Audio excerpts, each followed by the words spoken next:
So guys, eto, tulad ng dati, lagi tayong may na-encounter na mini fan. No power lang to. Siguro katulad dati ng ginawa ko. Umikot na naman o sumama na naman na wala yung lock.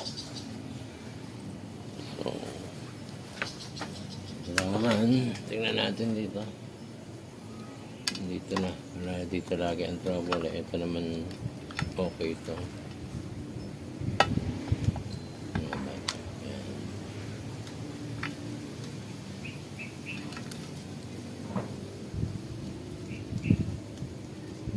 Hatak na naman.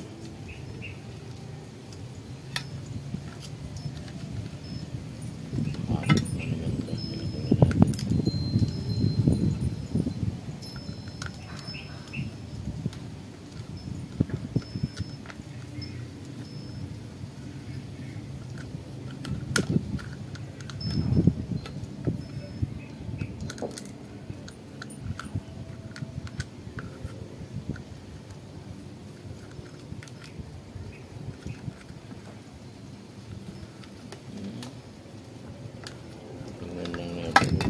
Bata kasi dito kaya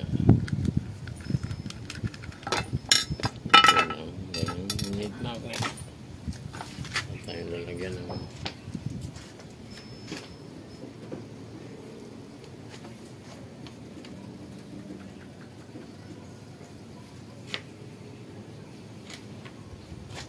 wala ang aking mga magnet dito natin lagyan.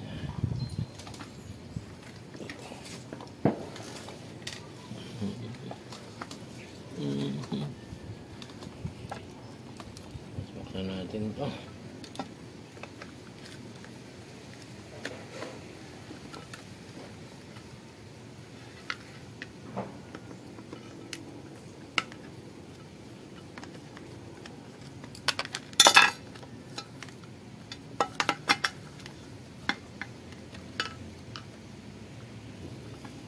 Yan lang usually, yan lang nahahatak yan eh.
Lagyan natin ng konti para medyo mahatak yung wire.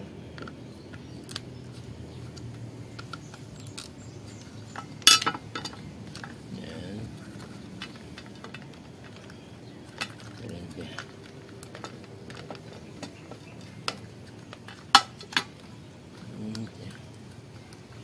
Okay na yan.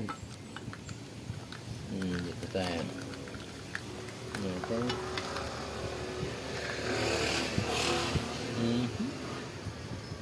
Kung walang nahatak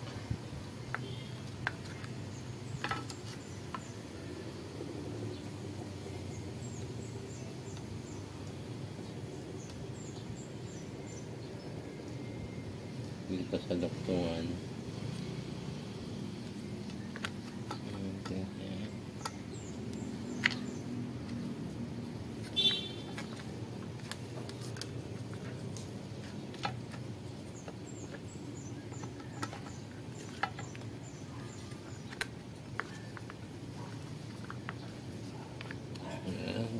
natin yung doktungan niya kung makakabit pa naman okay ba yun.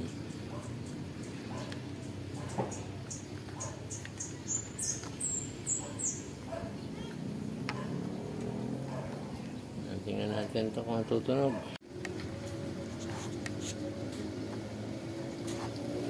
So guys, kumuha ako ng umaandar, no? Ito, no? Pakita ko sa inyo, umaandar siya. Sasaksak na sandali. Yan. Yan. Medyo, baka lumipad na yan.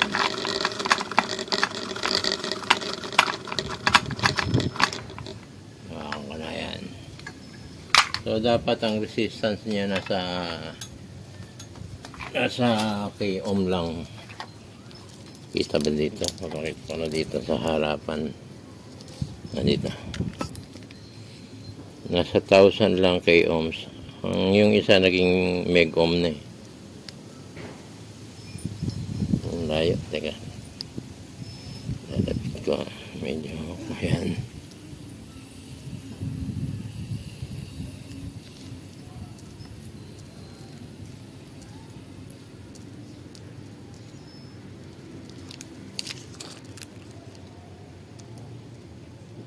Yan. Yan guys, 1.6 k ohms. Yan ang dapat na winding, no? So, itong sira, tumaas ang resistance. Nag-make ohms na, kaya hindi na makatakbo. So, ito yung isa. Tingnan natin, yung sira.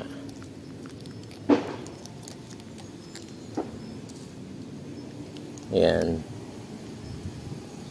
1.4 meg ang taas ng resistance, sumobra. 1.6 meg ohms. So, kailangan palitan na ng winding to. Hindi nagbabago sa meg ohm niya. Kita ba? Pataas pa. So, wala nang pag-asa. So guys, ganun lang ang ano ngayon. Pag meron kayo, hindi naman nare-rewind na yan. No? Hanap na lang kayo ng mga nasirang mga mechanical. Kunin nyo yung pinaka head nyan. Ganito lang ang pagkuha nyan. Kung meron kayong dobling ganyan sira. Ito lang yan, no? Tabi na natin to. So guys, may lock dito. Yan. Sikpatin mo lang yung lock, saka hugutin mo ng ganyan. Pasok mo ito, hugutin mo. Pag natanggal na yung lock, magnet na lang ang nag-ano yan. Dito. Laki-laki. Yan. Dito may lock yan. Yung pin. Minsan nawawala na yan. Lumilipad. Ang ano naman, hindi naman kagad lilipad yan kasi kinakain ng magnet. Meron siyang magnet na nag-i-stationary. Hindi siya basa-basa lilipad. So eto, pag magaling ka mag-rewind, tanggalin mo to. Madali lang i-rewind to. Ang mahirap lang yung kumuha ka ng maliit na wire, napakaliit na ito. Palitan mo ng buo to, tatakbo uli yan. Yung mga kumuha ka lang sa mga sirang sasaring ka nito. Pag wala, bili kang bago, mura lang naman yan. Nasa 200 yata yan. Baka ngayon, mura na lang. So guys, gano'n na lang mas-share ko sa inyo, no? Pan-trip lang. Kung baka sa wala naman magpaparepair niyan dahil napakamura na. Pang sarili lang natin. Kuha ka ng mga sira. Madami ko na itapon na sira. Hindi ko alam, masisira din ulit. So maybe it's time to buy another one. Thank you for watching, guys.